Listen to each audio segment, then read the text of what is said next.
விஜய்க்கு வருமான வரித்துறை விதித்த அபராதம் செல்லும் என்றும் அபராதத்திற்கு எதிரான விஜயின் மனு தள்ளுபடி செய்யப்படுகிறது என்றும் சென்னை உயர்நீதிமன்றம் உத்தரவு பிறப்பித்திருக்கிறது. விவரங்களை செய்தியாளர் யுவராஜ் வழங்கிட கேட்கலாம். யுவராஜ், இது குறித்தான மேலும் விரிவான விவரங்களை வழங்கலாம்.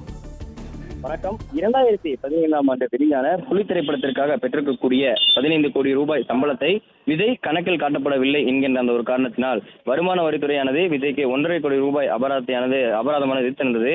இந்த அபராதத்தை எதிர்த்து சென்னை உயர்நீதிமன்றத்தில் விஜய் வழக்கு தொடர்ந்திருந்தார். இந்த அபராதத்தை செலுத்த முடியாது என்கின்ற அந்த ஒரு நோக்கில் விஜயானது வழக்கு தொடர்ந்திருந்தார். கிட்டத்தட்ட 2016-17ஆம் நிதியாண்டிற்கான வருமான வரி கணக்கை விஜய் தாக்கல் செய்த போது அந்த ஆண்டிற்கான வருமானமாக செலுத்தப்பட்ட அந்த பணத்தில் அந்த ஆண்டுக்கான மதிப்பீட்டு நடவடிக்கையை மேற்கொண்ட வருமான வரித்துறை நடிகர் விஜய் வீட்டில் கடந்த 2015ஆம் ஆண்டு நடத்திய சோதனையில் கைப்பற்ற ஆவணங்களுடன் ஒப்பிட்டு பார்த்த பொழுது கிட்டத்தட்ட 15 கோடி ரூபாய் பணத்தை விஜய் கணக்கில் காட்டப்படவில்லை என்கின்ற அந்த ஒரு நோக்கில் 1.5 கோடி ரூபாயானது விஜய்க்கு அபராதமானது விதிக்கப்பட்டிருந்தது.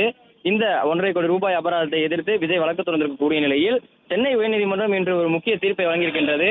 இந்த வழக்கானது செல்லுபடி ஆகும் என்கின்ற அந்த ஒரு நோக்கில், அதாவது விஜய் எதிர்த்திருக்கக்கூடிய அந்த வழக்கானது தள்ளுபடி செய்யப்படும் என்றும் வருமான வரித்துறை விதித்திருக்கக்கூடிய அந்த அபராதமானது செல்லுபடி ஆகும் எனவும் விஜய்க்கு அந்த அபராதம் விதிக்கப்பட்டிருப்பதில் எந்த விதிமீறலும் இல்லை எனவும் விஜய்க்கு இந்த அபராதமானது செல்லும் எனவும் இந்த 1.5 கோடி ரூபாய் பணத்தை விஜய் செலுத்த வேண்டும் என்கின்ற அந்த ஒரு தீர்ப்பை சென்னை உயர்நீதிமன்றமானது தெரிவித்திருக்கின்றது.